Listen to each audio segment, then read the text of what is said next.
الله أكبر. بسم الله الرحمن الرحيم.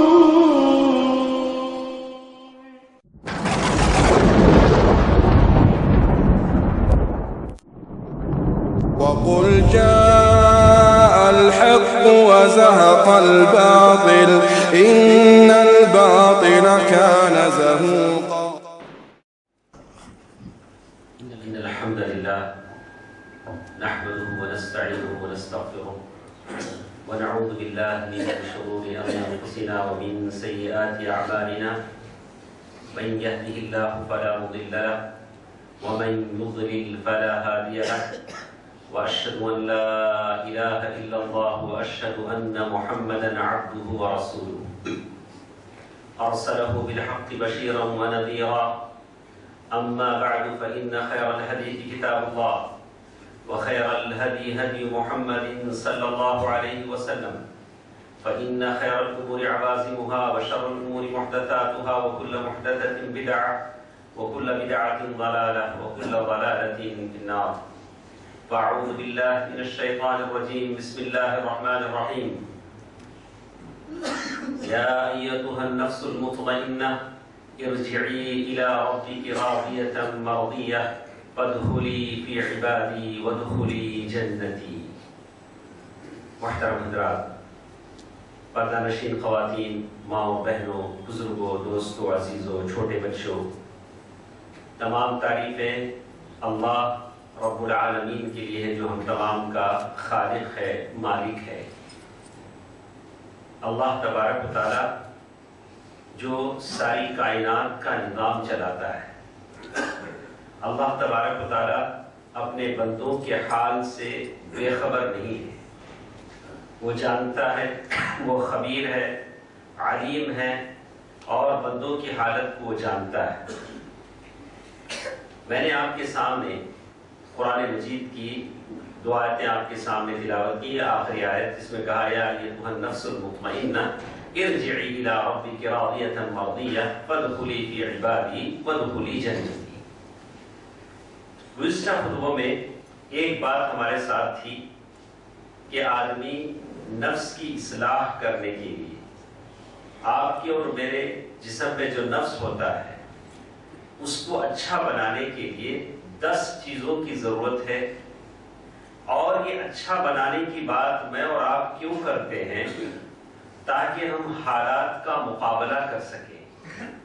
وہ جوانمردی، وہ شجاعت، وہ دلیری، وہ ایمان اور باطل کے سامنے ڈٹ جانا اور آخری وقت تک کلمہ طیبہ لا الہ الا اللہ پر جمے رہنا، وہ اس وقت آپ کے اور میرے دل میں پیدا ہو سکتا ہے جب ہم اپنے نفس کی اصلاح کر لیں.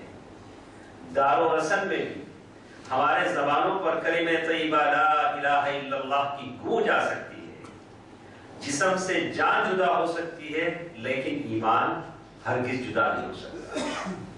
تو اب وہ وقت ہے، اب وہ حالات ہیں.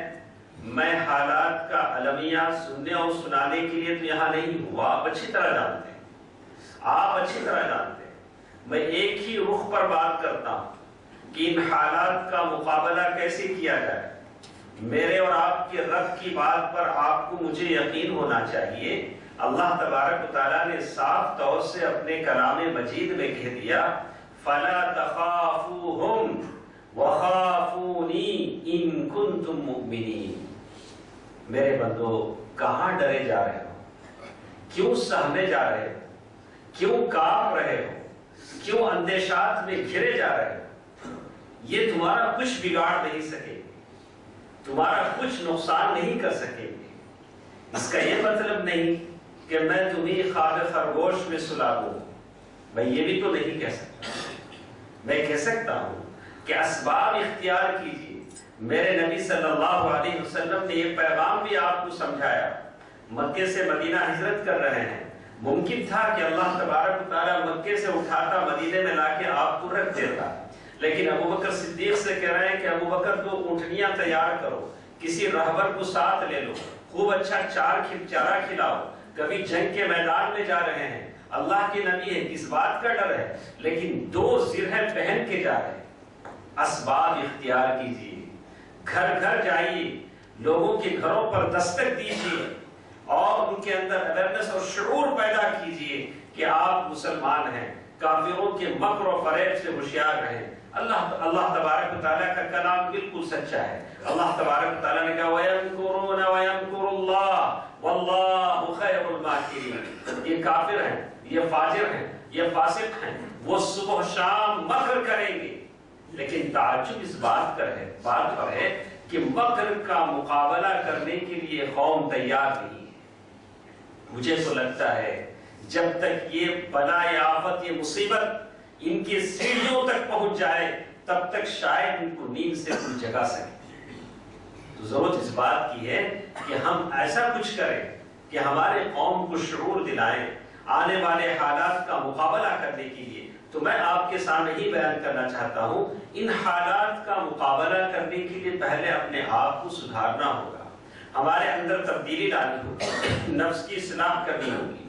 تو گزشتہ درسوں میں 2 باتیں، 10 میں سے 2 باتیں میں نے آپ کے سامنے رکھی تھی۔ ایک توحید خالص، الا للہ الدین الخالص، اللہ تبارک و تعالیٰ نے دین خالص اختیار کرنے کا حکم دیا۔ تو معلوم یہ ہوتا ہے کہ اللہ نے دین خالص کی بات کہی تو دین غیر خالص بھی ہوتا ہے۔ کیوں اللہ نے دین خالص کہا کہ ایسا دین بھی لوگوں میں رائج ہے جو خالص نہیں ہے۔ جب مارکیٹ میں دیسی گھی، خالص گھی بکتا ہے تو ملاوٹ کا گھی بھی بکتا ہے۔ اللہ نے کہا الا للہ الدین الخالص، اللہ کے لیے دین خالص وہ توحید ہے۔ وما امروا الا ليعبدوا الله مخلصین لہ الدین، سورۃ البینہ آیت نمبر 5۔ اللہ تعالیٰ نے کھل کر کہا کہ مخلصین لہ الدین، خالص دین اختیار کرو، وہ توحید ہے۔ توحید کی بات گزشتہ جمعے میں ہم نے سن چکا۔ دوسری بات جو ہمارے ساتھ تھی، دعا، اللہ کے سامنے گڑگڑایا جائے، دعا کیا جائے، اپنے بچوں کو دعا کرنا سکھاؤ، نماز کے بعد دعا کی ترغیب سکھاؤ۔ بچے نماز سلام پھیرنے کے بعد، ہمارے بچے، دینداروں کے بچے، اسلامی مدارس میں پڑھنے والے بچے نماز کے بعد دعا کرنا بہت کم جانتے ہیں۔ ایک سلام یہاں پھیرتے ہیں تو دوسرا سلام دہلیز پہ پھیرتے ہیں، یعنی وہ کتنا کو دو ہے، ایسا لگ رہا ہے کہ جیسے وہ کسی بندش میں بندھے ہوئے ہیں، جیسے ہی سلام پھیرتے بھاگ جاتے ہیں۔ بلاکن میرے نبی صلی اللہ علیہ وسلم نے دعائیں کی، اللہم آتی نفسی تقواہا وزکھا وانت خیر من زکاہا انت ولیہا ومولاہا۔ یہ دوسری چیز ہے جس سے آپ کا اور میرا نفس اچھا ہوتا ہے، پاک ہوتا ہے، وہ دعا ہے۔ تیسری چیز جس کے بارے میں کہا گیا کہ یہ قرآن ہے، قرآن سے آپ کا کتنا گہرا تعلق ہے۔ قرآن اس بات کی نشانی ہے کہ آپ اللہ سے کتنی زیادہ محبت کرتے ہیں، اس کا پیمانہ قرآن ہے۔ قرآن سے کتنی محبت آپ کو ہے، مطلب یہ کہ اتنی محبت اللہ سے آپ کو۔ اسی لیے ابن مسعود رضی اللہ تعالیٰ عنہ کہتے ہیں کہ قرآن جس کے بارے میں کہا کہ وہ لا یضل فمن اتبع ہدایا فلا یضل ولا یشقى، فمن اتبع ہدایا فلا یضل ولا یشقى، جو قرآن کو لے لے گا وہ کبھی برباد نہیں ہوگا۔ قرآن سے اس کا کتنا تعلق ہے، اس لیے کہ قرآن، جیسے کہا کہ قرآن ہے کیا چیز، قرآن کے بارے میں کہا کہ قرآن سے وہی شخص فائدہ اٹھا سکتا ہے، اسی کے نفس کی اصلاح ہو سکتی ہے۔ ہم سیرتوں میں پڑھتے ہیں حضرت عثمان غنی رضی اللہ تعالیٰ عنہ قرآن پڑھتے پڑھتے روتے تھے، آخر شہادت بھی اسی حالت میں ہوئی کہ قرآن کی تلاوت کر رہے تھے۔ صبغۃ اللہ ومن احسن من اللہ صبغہ، قرآن کی تلاوت کرتے کرتے ہوئے اللہ کی بارگاہ میں شہید ہوئے۔ قرآن کہتا ہے یتلونہ حق تلاوتی، قرآن کیا کہتا ہے، میں یقیناً سعادت مند انسانوں کے لیے راہ ہدایت، لیکن کس کے لیے، یتلونہ حق تلاوتی، جو قرآن کی تلاوت حق کے ساتھ کرتے ہیں۔ یہ کیا مطلب ہے، ہم بھی تو تلاوت کرتے ہیں، کئی مرتبہ ہم قرآن ختم کر دیتے ہیں، یہ حق تلاوت کیا ہے، ہم کو معلوم حق مہر کیا ہے، یہ کیا ہے، وہ کیا ہے، لیکن حق تلاوت کیا ہے۔ کہا بقراءتہ، آپ قرآن کی تلاوت کریں، حفظ قرآن کو یاد کریں جتنا یاد کر سکتے ہیں، اور پھر کہا فہم قرآن کو سمجھیں، تدبر ہو، فہم ہو، سمجھنے کے ساتھ ساتھ تدبر اس پر غور و فکر کریں کہ اللہ نے کیسی کیسی آیتیں نازل کی ہیں، والعمل بہ قرآن پر عمل کریں۔ یہ حق تلاوت ہے۔ صرف رسمی تلاوت اگر کوئی کر لیتا ہے تو اس سے اس کا نفس پاک نہیں ہوتا۔ آپ کو سمجھنا چاہیے 17 مرتبہ جو اس سے زیادہ میں سورہ فاتحہ کی تلاوت کرتا ہوں، نمازوں میں پڑھتا ہوں، آخر میرا رب مجھ سے کہتا کیا ہے، یہ تو آپ کو معلوم ہونا چاہیے۔ تیسری چیز جس کے بارے میں اللہ نے کہا، یا ایھا الناس قد جاءتکم موعظۃ من ربکم وشفاء لما فی الصدور، اے لوگو یہ اللہ کی نصیحت ہے جو تمہارے پاس آئی ہے، شفاء وموعظۃ للصدور، یہ تمہارے سینوں کے لیے نصیحت بھی ہے، شفا بھی ہے۔ الامراض البدنیہ، یہ قرآن شفا ہے تمہاری جسمانی بیماریوں کے لیے بھی، روحانی بیماریوں کے لیے بھی۔ تمہارا اور میرا نفس اس سے پاک ہوتا ہے، وہ قرآن ہے۔ یہ تیسری چیز ہے، گرچہ تفصیل ہے، میرے پاس اتنا ہمارا جمعے کا وقت بڑا مختصر ہوتا ہے، تو ہماری کوشش ہے کہ کم سے کم آپ کو بتلا دیا جائے کہ وہ کتنی چیزیں ہیں جس کو لے کر ہم اپنے نفس کی اصلاح کریں۔ قرآن سے اپنا تعلق بڑھائیے۔ اللہ تعالیٰ نے کہا فَمَنِ اتَّبَعَ هُدَايَ فَلَا يَضِلُّ وَلَا يَشْقَىٰ، قرآن جو عمل کر لے، جو پڑھ لے، روزانہ آپ حساب رکھیے کہ کتنا میں قرآن پڑھتا ہوں، کتنا میرا تعلق قرآن سے ہے۔ اسی طرح چوتھی چیز جس کے بارے میں انہوں نے کہا، اتخاذ الاسوۃ والقدوہ، آپ نمونہ بنائیں۔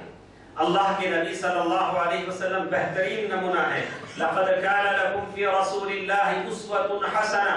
میں اس لیے آپ کو یہ بات کر رہا ہوں کہ لوگ آج لوگوں کو، پیروں کو، فقیروں کو، مجاوروں کو اپنا رہبر و رہنما مانتے ہیں، ان کے پیچھے چلتے ہیں۔ وہ لوگ اصلاح نفس کے لیے ان کی مجلسیں منعقد کرتے ہیں، تاریکیوں میں، اندھیروں کمروں میں بتی بجھا کر، لائٹ بجھا کر وہ ان کے لیے خانقاہیں بناتے ہیں، ایک طرح کا عمل کرتے ہیں، جھومتے ہیں، اور اس طرح وہ سمجھتے ہیں کہ ان کی نفس کی اصلاح ہوگی۔ اللہ اللہ، میرے نبی صلی اللہ علیہ وسلم نے ایسا کوئی طریقہ نہیں بتلایا۔ اللہ کے نبی صلی اللہ علیہ وسلم کو یہ بنائیں، اسوہ بنائیں۔ اس معاملے میں ابن قیم رحمہ اللہ نے کہا کہ اللہ کے نبی صلی اللہ علیہ وسلم بہترین اسوہ ہیں۔ اللہ کے نبی صلی اللہ علیہ وسلم کو اسوہ بنائیں۔ لقد کان لکم فی رسول اللہ اسوۃ حسنہ۔ اللہ کے نبی صلی اللہ علیہ وسلم فرمایا کہ لوگوں دیکھو، اگر کوئی اپنے نفس کی اصلاح کے لیے شادی نہیں کرنا چاہتا، اپنے آپ کو اچھا بنانے کے لیے کوئی حلال چیز کھانا نہیں چاہتا، سونا نہیں چاہتا، تو مجھے دیکھو، میں شادیاں بھی کرتا ہوں، مارکیٹ میں نکل کر کاروبار بھی کرتا ہوں، اور واللہ انی لاخشاکم للہ، قسم خدا کی میں تمہیں سب سے زیادہ اللہ سے ڈرتا ہوں۔ یہ کس نے کہا؟ صلی اللہ علیہ وسلم نے کہا۔ اللہ کے نبی صلی اللہ علیہ وسلم کا اسوہ ہے۔ آپ شادیاں بھی کرتے ہیں، کاروبار بھی کرتے ہیں، لیکن اللہ تبارک و تعالیٰ سے سب سے زیادہ ڈرتے ہیں۔ اللہ کا ڈر جتنا ہمارے دلوں میں پیدا ہوگا، یہ ایسے بزدلوں کا خوف ہمارے دلوں سے نکلے گا۔ اگر اللہ سے ہم نہیں ڈریں گے، اللہ تبارک و تعالیٰ ان تمام سے ہم کو ڈرائے گا۔ حقیقت میں یہ کچھ نہیں کر سکتے ہیں۔ یہ ایسے لوگ ہیں جن پر اللہ تعالیٰ کا غضب ہے، غصہ ہے، لعنت ہے۔ اللہ تعالیٰ اسی کا فَلَا تَخَافُوهُمْ وَخَافُونِ إِن كُنتُم مُؤْمِنِينَ۔ دوستو عزیزو، 10 چیزیں جس پر عمل کر کے ہم اپنے آپ کو اچھا بنا سکتے ہیں، اصلاح کر سکتے ہیں، نیک لوگوں کے صف میں داخل ہو سکتے ہیں۔ پہلی چیز کہا کہ توحید ہے، دوسری چیز کہا کہ دعا ہے، اور اسی طرح تیسری چیز کے بارے میں کہا کہ قرآن، اس سے اپنا تعلق بڑھائیے۔ چوتھی چیز، اللہ کے نبی صلی اللہ علیہ وسلم کو اپنی زندگی کا نمونہ بنائیے۔ زندگی کا کوئی بھی کام کیجیے، دیکھیے کہ اللہ کے نبی صلی اللہ علیہ وسلم نے کیا ہے کہ نہیں۔ پانچویں چیز، التزکیہ۔ تزکیے کا مطلب یہ ہوتا ہے اپنے نفس کو اصلاح کرنا، اپنے نفس کو اچھا بنانا۔ وہ 2 طریقے پر ہوتا ہے، التخلیہ والتحلیہ عربی میں کہتے ہیں۔ مطلب یہ ہوگا کہ ایک گلاس ہے، گلاس میں گندا پانی بھرا ہوا ہے، کو پہلے اس گندگی سے، اس گلاس کو اس گندگی سے خالی کریں، گندے پانی کو نیچے ڈالیں، اس کے بعد اس کے اندر اچھا پانی ڈالیں تاکہ یہ کہا جا سکے کہ اب یہ آدمی کا نفس اچھا ہو چکا ہے۔ التخلیہ، آپ کے اور میرے دل میں جو گندگیاں ہیں، جو کدورتیں ہیں، جو غلاظتیں ہیں، جو فساد کی چیزیں ہیں، اسے ہم خالی کریں، اللہ کے بارگاہ میں توبہ کریں۔ یہی بات تو میرے نبی صلی اللہ علیہ وسلم نے فرمائی تھی، کوئی بھی بندہ یا بندی، کوئی بھی انسان گناہ کرتا ہے، گناہ کرتی ہے، غلطی کرتے ہیں، نُکِتَتْ فِيهِ نُکْتَةٌ سَوْدَاء، ان کے دلوں میں اللہ تبارک و تعالیٰ ایک کالا مارک لگا دیتے ہیں۔ اگر وہ توبہ کر لیتے ہیں، سَقُلَ قَلْبُهُ، ان کا دل صاف ہو جاتا ہے۔ غلطی پر غلطی کرتے ہیں، حَتَّى تَعْلُو، ان کے دل پر کالا رنگ ہو جاتا ہے، بھلا اوپر سے کیسے صاف ستھرے اسمارٹ نظر آئے لیکن اندر سے کالے ہو جاتے ہیں۔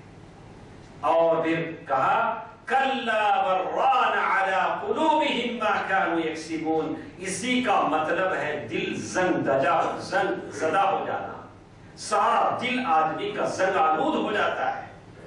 آدمی جب بھی غلطی کرے، آدمی توبہ کرے، توبہ کرے، اسی لیے کہا گیا ان العبد اذا اخطا خطیئۃ نکتت قلبہ نکتۃ سوداء۔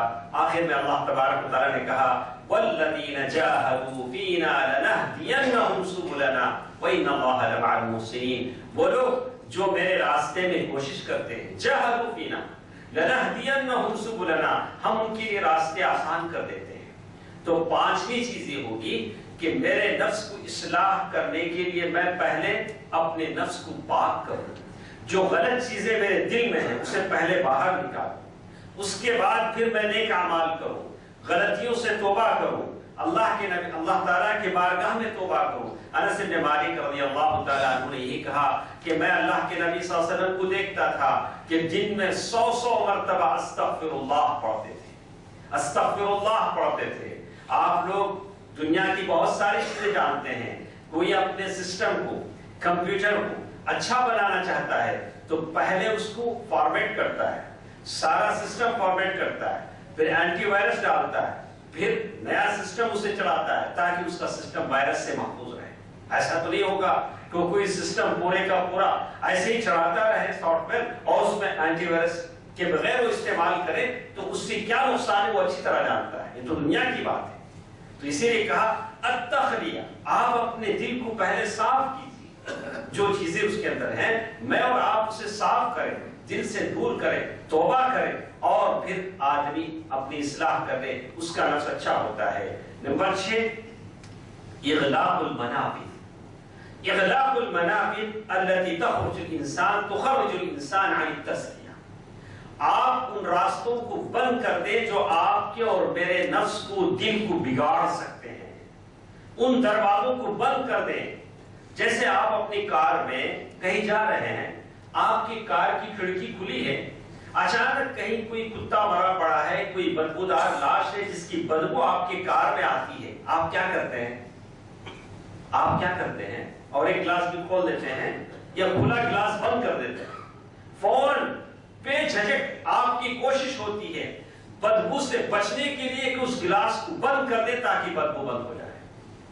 تو نفس کی اصلاح کرنے کے لیے کہا کہ آدمی ایسے راستے بند کر دے جو آپ کی زندگی میں غلاظتیں لے کر آتے ہیں۔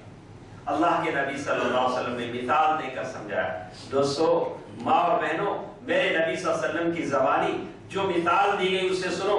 کہتے ہیں ضرب اللہ مثلا صراطا مستقیما، اللہ تبارک و تعالیٰ نے سیدھے راستے کو ایک مثال دے کر سمجھایا۔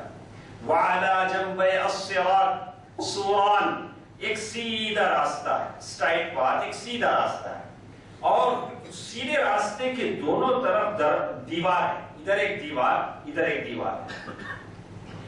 فیہا ابواب مفتحہ، اس دیوار میں دروازے ہیں، اس دیوار میں دروازے، اس دیوار میں دروازے دونوں طرف۔ وعلی الابواب سطور مرخات، اور ان دروازوں پر پردے ہیں، ڈور نہیں، ان دروازوں پر پردے ہیں. یہ زبان ہے میرے نبی صلی اللہ علیہ وسلم کی وہ الفاظ ہیں میرے نبی صلی اللہ علیہ وسلم کے.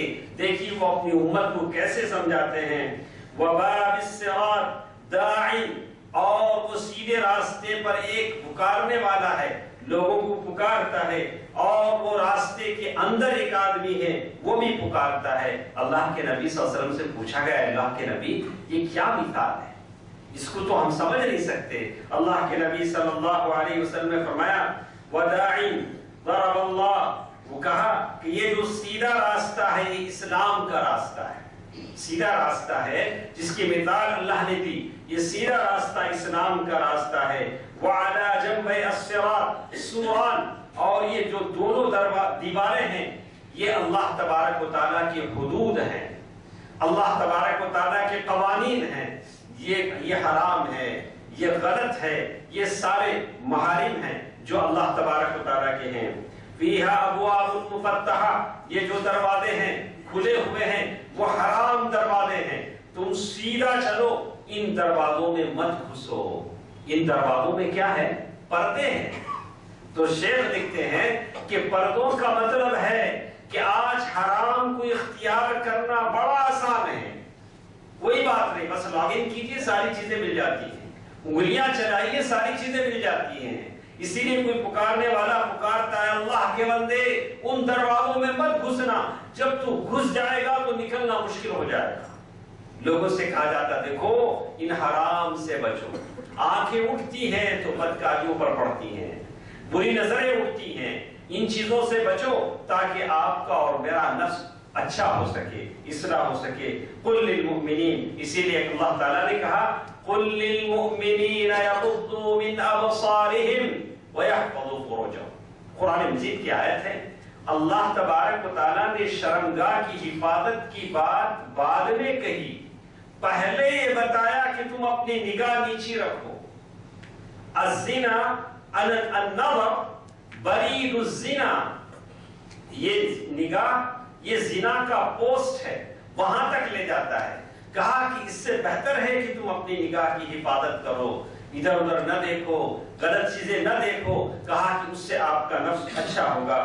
اور اس کے بعد 7ویں چیز انہوں نے بتایا، کہا کہ تذکرۃ الموت ولقاء اللہ عز وجل. آپ اپنے نفس کو اچھا بنانا چاہتے ہیں تو موت کو ہمیشہ یاد رکھو. اللہ کے نبی صلی اللہ علیہ وسلم فرمایا اکثروا ذکر ہادم اللذات، یعنی الموت. لوگوں بار بار موت کو یاد کرو، اس لیے کہ موت کب کس کی آتی ہے کوئی بول نہیں سکتا ہے. اللہ تبارک و تعالی نے کہا اینما تکونوا یدرککم الموت ولو کنتم فی بروج مشیدہ، جہاں کہیں بھی ہو تم کو موت آ رہی.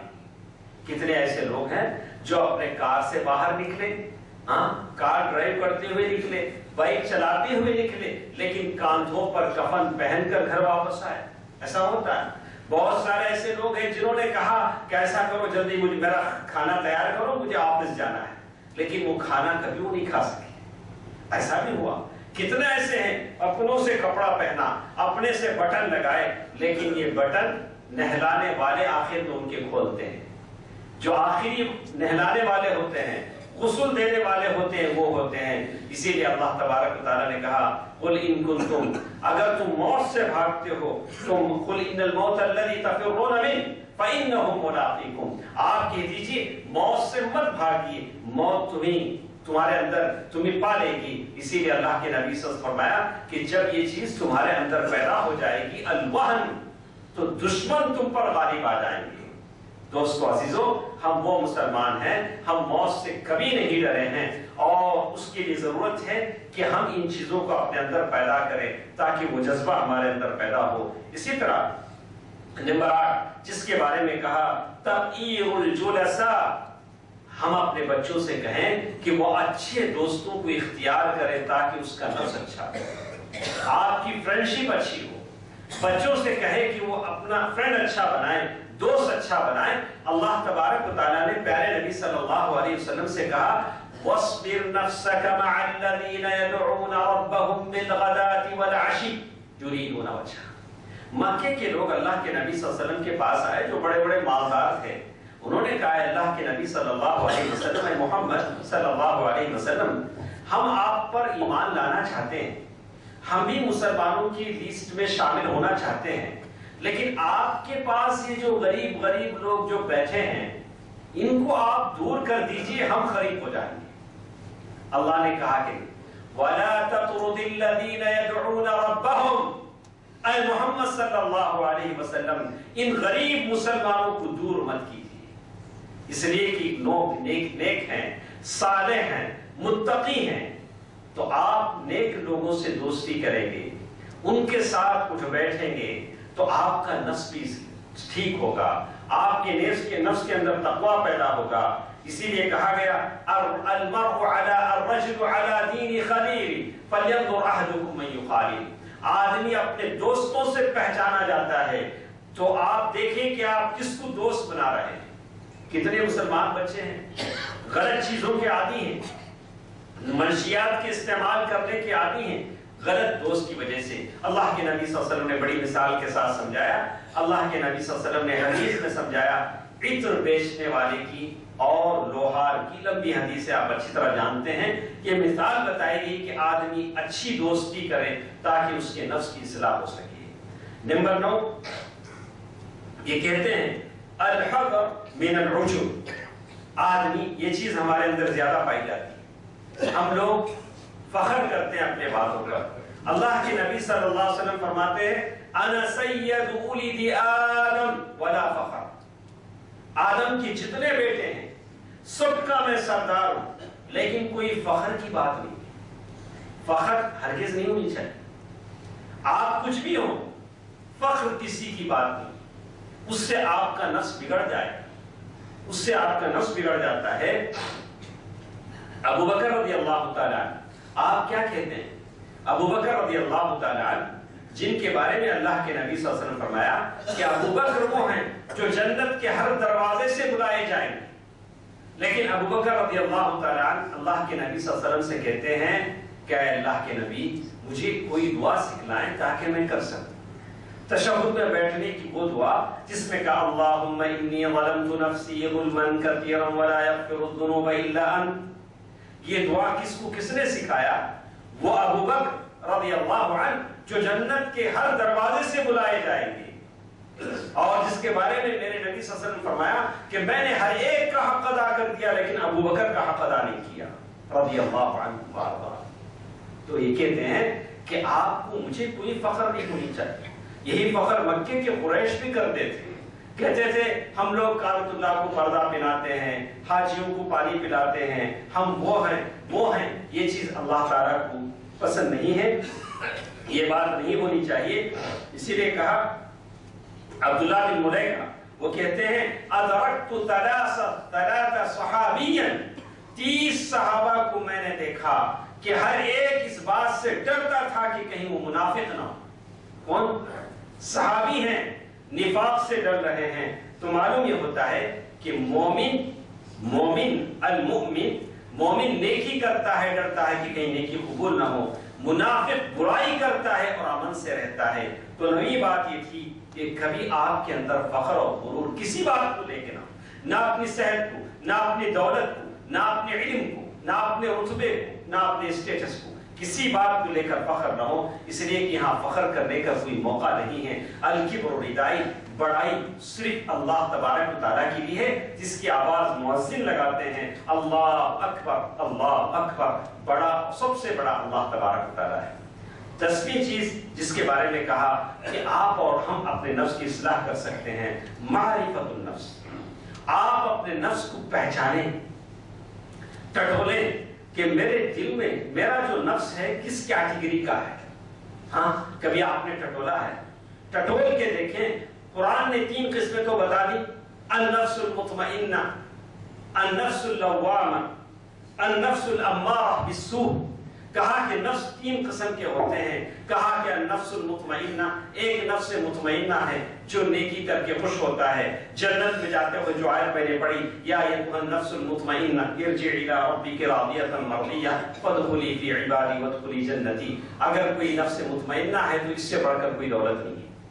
نفس الامارہ، نفس اللوامہ، ولا اقسم بالنفس اللوامہ، نفس اللوامہ وہ ہے جو آدمی کو برائی کرنے پر ملامت کرتا ہے، ارے تم نے ایسا کیوں کیا، کبھی کسی کو کوئی بات کہہ دی، آپ کے دل میں ایسا ارے مجھے ایسا نہیں کہنا چاہیے تھا، کسی کا حق مجھے نہیں لینا چاہیے تھا، یہ نفس لوامہ ہے۔ نفس الامارہ بالسوء، آدمی کو برائی کا حکم دینے والا یہ نفس بھی ہوتا ہے۔ آپ ٹٹولے کہیں یہ تو میرے جسم میں نہیں گھس گیا ہے جو مجھے برائی پر ابھارتا ہے۔